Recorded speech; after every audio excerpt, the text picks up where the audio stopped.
Hello, everyone. Welcome to TV Book Club Evangelion.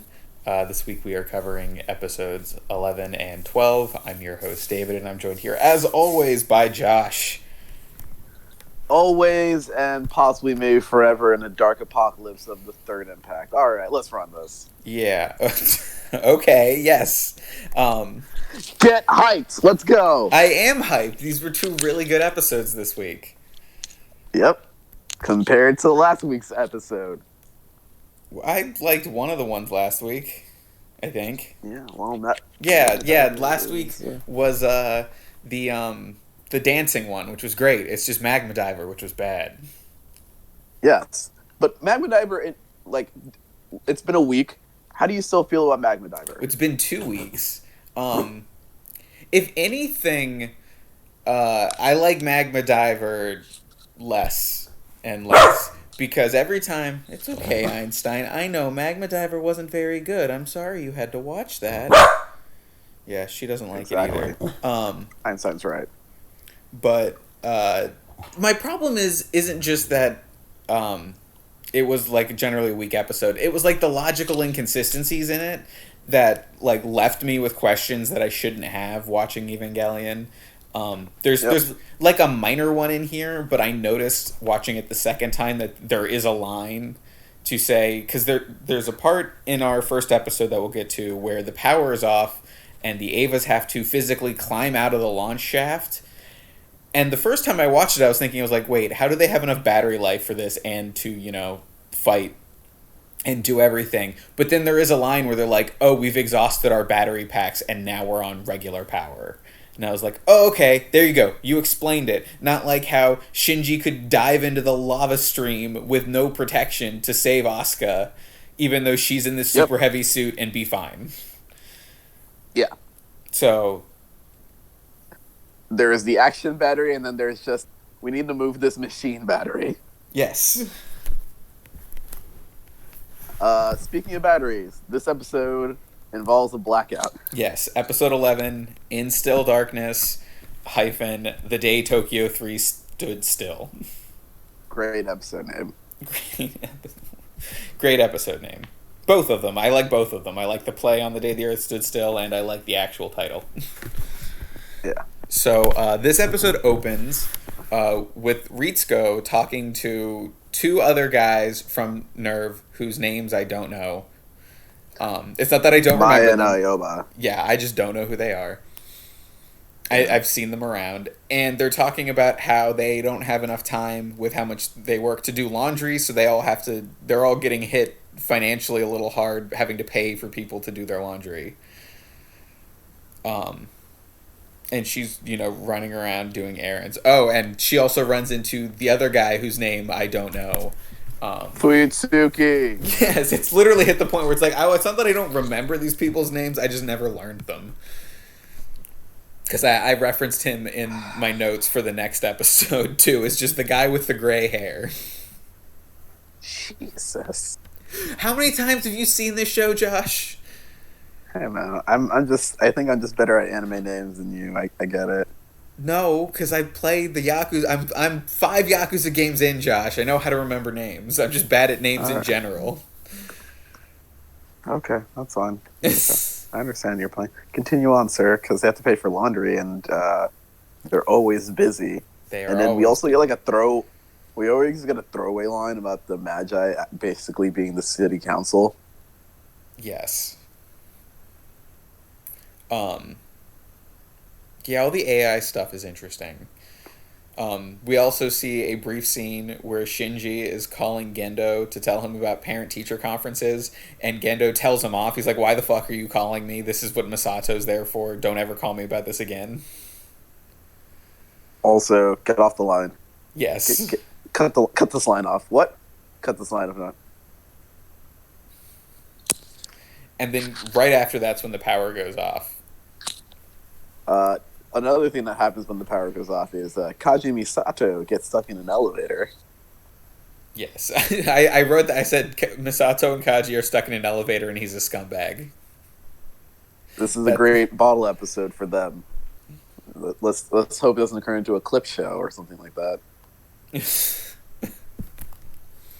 an angel shows up, which we'll describe in detail in a little bit, but from far away it looks like a four-legged spider type thing.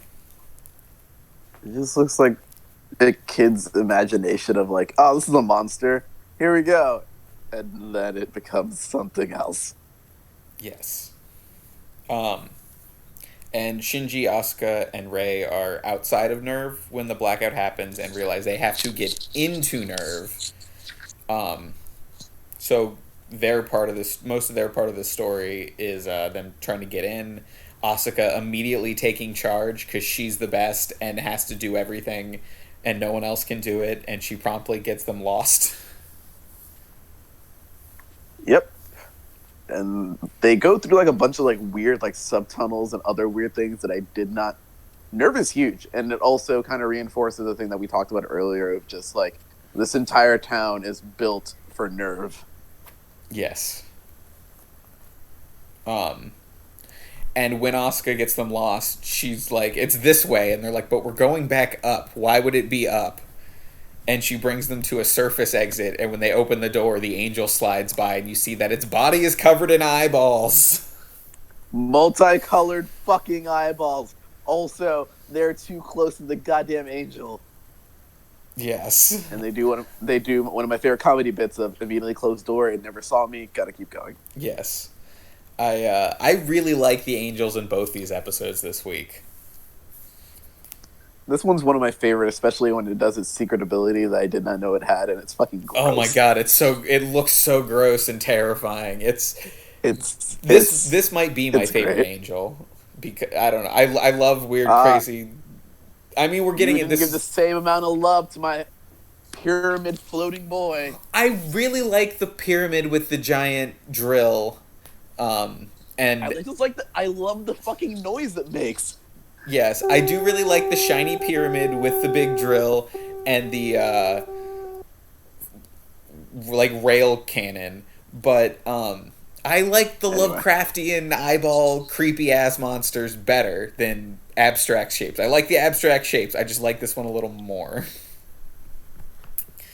So the angels are being manually prepared for the pilots. Isn't this when like Ritsuko takes control because somebody's stuck in an elevator the entire time? Yes. Also, we see a scene where it's getting warm in the underground Nerve base, so Gendo has his feet in a bucket of water, and he still looks really fucking serious, because of course he would. Gotta keep up the show. Gotta make sure people don't understand that I'm in charge and will always be in charge. Yeah, so the angels are manually prepared, which literally involves at times taking an axe to hydraulic fluid tubes to like decrease pressure and stuff. Do we talk about them eventually getting to the hangar and then watching Gendo actually do work? Yes. No, we haven't talked about that yet, but that happens next. Yes. Yeah. I really liked that. Like, I like this scene in particular. Yeah, of the Nerve people manually like doing all this physical labor to prep the Avas. Because it was like it's like a norm. It felt like just one of those like industrious, like everyone coming together to do a job, bringing the community together type scenes that you see in stories, except because it's Evangelion, there's just this really dark underlining to everything. We're all part of the dark. It really, dark yeah. Where you're like, I'm pretty sure Nerve is gonna be the bad guys here. But and it's like I like that it's making me feel these conflicted feelings. Like I like the way the show is doing that. I feel like you're just pointing at yourself, saying, "I'm the baddie now." I'm the baddie. So the Avas are prepared. They have to physically climb out of the launch tubes, and as they climb out of the launch tube, acid starts raining from the sky, because the angel. How does the acid get there? The angel cries acid out of all of its body eyeballs. And by cry, I don't mean out of like tear ducts. I mean it like leaks out of the pupils, and it's horrifying and amazing. Yeah. And it's also like, but the funny thing is, the acid doesn't immediately like burn them off or anything. It's just like it feels like regular acid. Yeah, where it's like corrosive, but not like you're not just gonna melt. Yeah. Um, but Um. Shinji The saves because Asuka falls um, out of the shock of being hit with the acid, and Shinji grabs the shaft and manages to stop them all from plummeting, and they get out of the way of the acid. But then Asuka takes charge properly this time, comes up with the plan where she is going to basically be a decoy and block the acid so Rei can get down, pick up the dropped rifle, and toss it to Shinji, who will take out the angel. All like really quickly. Like it's this very quickly executed plan that works, and it's good. I like seeing Asuka be successful, and learn from her being a total asshole. Yeah. But it's also like the first time we see the three Avas together. Yes. And it's also the first time in a while that we've seen Unit 1 since, episode 6, where my boy came through with the railgun. I also like seeing the three of them working together properly. Like, It makes it a little bit. It makes it feel like more of a show of just like it's not just the Red Power Ranger doing stuff; it's all the Rangers doing stuff well, together. and not just that, but it makes them feel like they are growing as characters too. Yeah, and they're becoming, even though they mildly feel like they hate each other, they worked really well together. Exactly. And it's all according to the Dead Sea Scrolls. Shut up. But But wait, what Dead Sea? Because the Dead Sea is it related to the real Dead Sea, or is it a new Dead Sea since like all the seas died? Like, not important. Just let me say the line. My favorite line. I'm glad that we glossed over Kaji and Misato just sitting in an elevator because nothing really happens to them. It's more of a development on their relationship and their past relationship. it's just him being a scumbag. It's like because there's like the power goes down and Misato's upset. Then we cut to she's hot because of course the temperature's increasing, and he's like, you can like get naked, like it's nothing I haven't seen before, and she's like, shut the fuck up. Then we cut to again like her banging on the door, like begging the power to come back because she has to pee. Um, they try It's they try to open the door. They're going to send Misato through the hatch, so she's up on Kaji's shoulders. The power comes back on. They fall. The doors open, and everyone sees them in what looks like a compromising position. Cue laugh track. Period. yeah, but it's that I feel like that part was just made for, hey, we need a little bit more character development, just so it's blatantly obvious that there is some history here, and that there is still something between them. It's sort of just like classic TV, will they or won't they? But it's mostly along the lines of, maybe. No, that is not that. I feel like they're Maybe. I feel like they're playing up the trope of that, but I don't feel like that's actually going on. I feel like Misato genuinely dislikes Kaji for all of the right reasons. Whatever, man. This is a great episode. It's still one of my favorites. It is a great episode. It has my favorite angel so far. I wonder if that will change. So that brings us to our next episode. Episode 12, A Miracle's Worth, she said, don't make others suffer for your personal hatred. I like the second title more. Yes. This is one of the episodes I remember incorrectly most of the time, because this is the episode that I think in the rebuilds is a part of one of the movies, and it's a way better execution, but the heart of it is still here. Okay. And I feel like this episode overall continues like that thing that you like now, of just like all three of them working together. I like seeing the Avas do shit. Like, we're watching we're watching a fucking nightmare surreal drama. But technically, we're watching a mech show, and I like seeing mechs do shit. Yeah, and mechs do shit in this episode. Yes, they do. Hey, remember that second impact? Yes. So this episode opens with we see what looks like young Misato being put into a pilot capsule during the second, like as the second impact is happening. Like we see someone save her life. That's a and then we cut to Ida and Suzuhara with Shinji. All three of them not getting along with Asuka because she's like, you just want to peek on me, and they're like, no, we don't care, go away.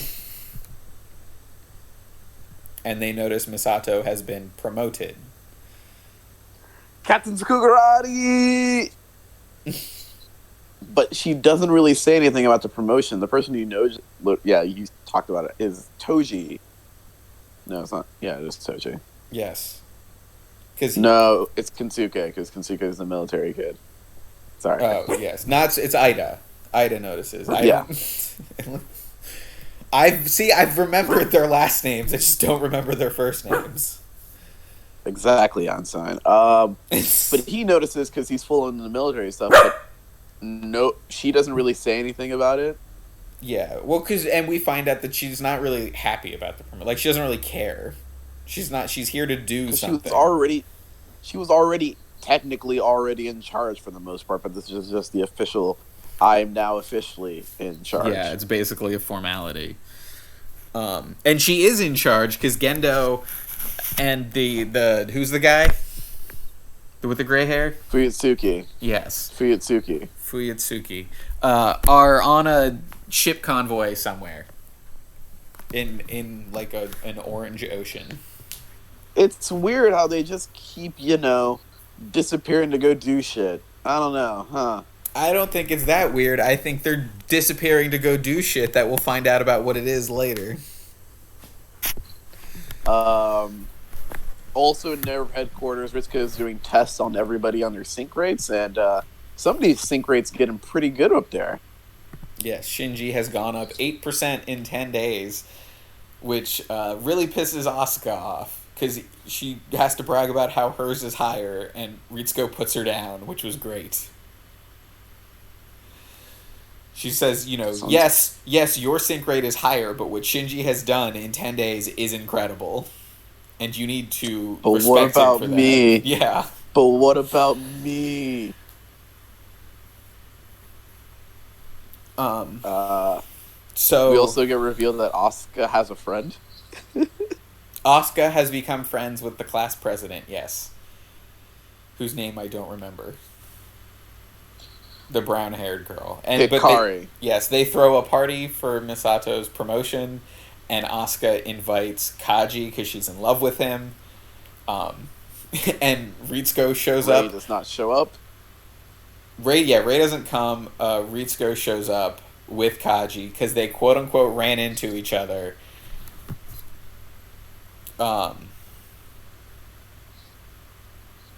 And none of this scene actually matters, really. I feel like it's one of those, like, for me, like, the party is just one of those things in which it's just, like, there always has to be a reason for a party, like, in life and in general, and it's one of those things that just, whoever puts on a party has, like, an agenda, in a way. I'm sorry for getting this real deep into parties, but it's like, you don't throw a party for no reason. There's usually a reason behind a party, and if it's a person for somebody else, and the person did not have any input, it's usually an idea of maybe you think that they would enjoy a party and distract them from something that's maybe possibly happening on, but it could also be just one of those things where somebody just needs a break. And I think this instance is a forced upon party. Yes. Oh, no, it totally is. Because she definitely does not want it. Basically, I assume because this is the episode where we see the flashbacks, this is an episode where Misato is promoted and she's dwelling on her past at the same time. Like, we're seeing her past because she is thinking about it, and it is putting her in a not foul mood, but just very somber mood. Yeah. Um, so the next angel shows up, and it's a crazy space satellite with eyes. I like the eyes. I like the It's weird so colors in the eyes. it's so cool. Does the It's trend keep doing this? Like, do the angels just keep getting weirder and weirder? yes. Good.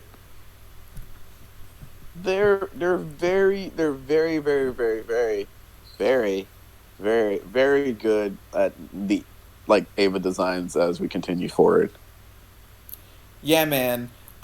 That's how you do an interesting mech show, which I know this is like 20 years old, but don't have them fighting giant monsters or robots. Have them fighting weird abstract horrors. It's great. Yeah, and this is also there's no backup on this one because remember, Fuyusuki and Gendo are doing stuff in the Arctic. Yes, and so what they determine is because Also, so David, you also must have missed a comment right while they were in the Arctic. which comment? Uh, I know which I uh, just watched it, but I can't remember. Fuyusuki comments that the water in Antarctica is the true Dead Sea. Oh, okay. I So did miss that. So it is the that is 10th the they are in. I thought they were in the Dead Sea. I didn't write that down, but I thought they were.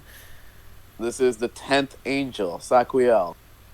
It comes from space. It came from space. It I guess it has like a big cannon, but then it's like No, it was dropping pieces of itself, just being okay. like, leave this here, and since it's so high up in the atmosphere, it just basically becomes a fucking bomb. So yeah, so it's like it's going to position itself above Nerve and drop itself and just destroy Nerve with gravity and impact force. Um, so Misato's the only thing she can think of to stop it is for the Avas to position themselves underneath, catch it with the AT field as it plummets out of the air, out of space. But it's an incredibly risky plan with a super low chance of success.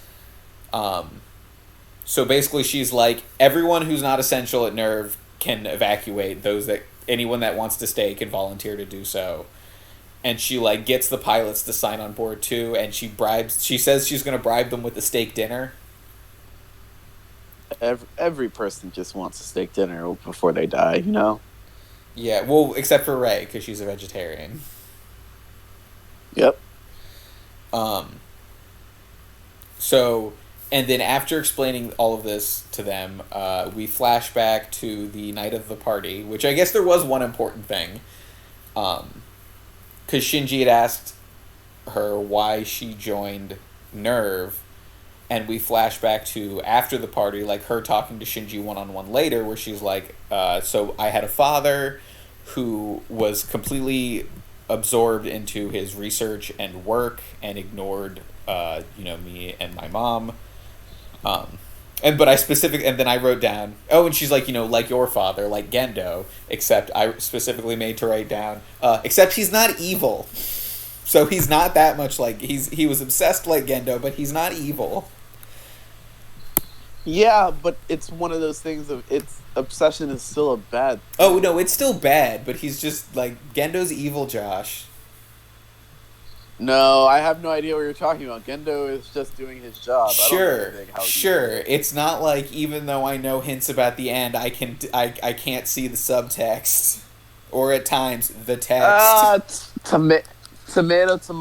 I think Gendo is a tomato. Let's keep going. Her parents divorced, and she lived with her mom, and then time passes and the second impact happens, and as the world is being destroyed, her father saves her life and sacrifices himself so that she can live. Yep. And she's like still mad at him for being such a dick her whole life, but this has instilled her a deep-seated need to kill all of the angels.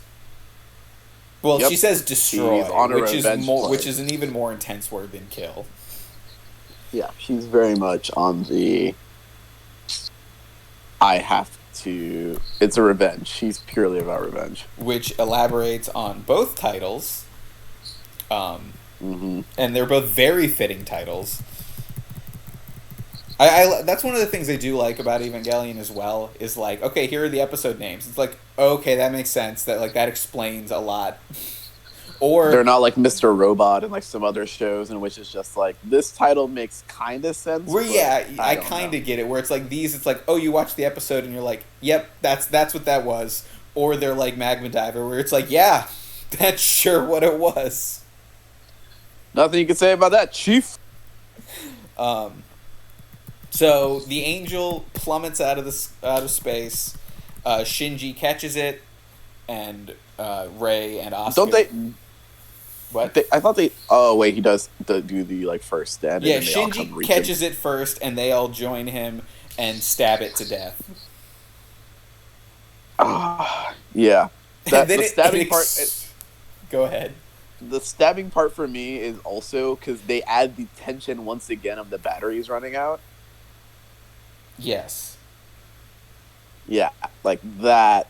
That's some good stuff right there. Like it's just one of those things where it's just like it's really stressful because did we talk about like the chance of like this was a 0 points like a low percent chance of them actually super low finishing? percentage. Yeah. So everyone knew that this could be the end. Yeah. But we also need to specifically mention, I love when the angels die because it's usually kind of hilarious. Because they just end up ragdolling. Yeah, but so they stab giant- it, and this thing is kind of shaped like a cartoon dog's bone, except with like another like circle in the center. So they're stabbing it in that center, and then when they kill it, it kind of like limply flops down over top of them like a big pancake, and then explodes. Yep. And blood and a cross. Yeah, it's great. It's great. I love it. And then Misato takes responsibility. She's like talking to Gendo, and says like, "Oh, I take responsibility for the damage to Unit 1." And he's like, and basically Gendo tells her like, "What are you talking about? Of course the Avas get damaged in combat. That's what they're built for. You did a great job." Which he'll praise. But it wasn't as positive as you said, but it's okay. Well, you're right, of course, because nothing Gendo says is that positive. He also praises Shinji for the first time in the whole show. Yeah. The kids take Misato out to ramen instead of a steak dinner because they know she's poor. And so Rei will come because they don't want to go someplace because they want Rei to join them. Also, this is a little bit on Rei being actually wanting to do things. Yes. Slowly but surely wanting to do things. And then the episode ends with Shinji telling Misato that he realizes he pilots the Eva to hear his father's praise. Weak. Which, of course, Asuka says is stupid. Yep. Because the reason she says it's stupid is because that's all she pilots for. Yes, so of course she has to insult Shinji for that. Of course. So, this was a really good week, Josh. Yeah, no, these are really good episodes. Like, it's... I feel like this is teeing us up to start getting into the real thick of it. What's the next episode? Hold on. Let me do some, like, research. It's the one where, like, a little baby angel infiltrates, or, like, a computer virus angel infiltrates or something. The Hecker episode, yeah! Sorry, I say Hecker instead of hackers occasionally. It happens. The next episode is focused on the Magi, which you've had questions about. Good. See, like, but but it's also, here's another thing, it's also very much in your vein of, it's very much a bureaucracy episode. Yes. And there's no mech fighting. It is pretty much just straight up bureaucracy. If anyone is following along, and you're like, why the fuck is he cheering bureaucracy? And you have not seen this show, I mean, I haven't either, or seen Shin Godzilla, you would know. If you've seen Shin Godzilla, you know why I would cheer bureaucracy. There's also one thing here. Episode 14 is a kind of clip show because Oh we're God, technically halfway through the series. I was gonna mention But that too. the thing I love Yes. about Ava is no, I let me hold on before you get out there. It is a clip show, but it's the way that they frame it is better than a usual clip show because it's one of those things where it's like once again bureaucracy. So the clip show is just going behind some of the last few things that Gendo's actions at Nerve. So it's not really a clip show. It's a this is what was going on during this time show. Well, the first half is a clip show. Okay. Um. But anyway, Yes. So next next couple episodes are pretty cool. next time we will be at the halfway point for Evangelion, the TV show, not our show, because we'll still have a couple more weeks before we hit our halfway point because of Yep. and the rebuilds. But 4.4, please be real. it'll come out. Hopefully, Sorry, it I'm a scarred individual. I know. Well, it'll come out. Hopefully, we won't have to wait as long like we did when we did Twin Peaks. Also, Goddamn Twin Peaks. we will not do what we did with Twin Peaks, which was watch all of Twin Peaks and then not talk about Fire Walk with Me until the new show came out. In which it turns out you really don't have to watch the first series. You just have to watch Fire Walk with Fire Me. Walk with Me and the missing pieces were the most important parts. That's it. All the rest of this shit doesn't matter. But yeah, so I'm really excited to see where Evangelion is going. It has fully hooked me. Get in the mech, David. Get Get in the mech. So, yeah, so we will be back next time with, I did not write down those episode titles. I should start doing, oh, no, but I have the Wikipedia open. Hold on. With, 13 and 14, Angel Infiltration, slash Lilliputian Hitcher, and and Seal, the Seat of the Soul, slash Weaving a Story. Sele! What's Sele, Josh? Or am I not allowed to know yet? Okay. Episode. Okay. We will be back with that. Bye. And what's that?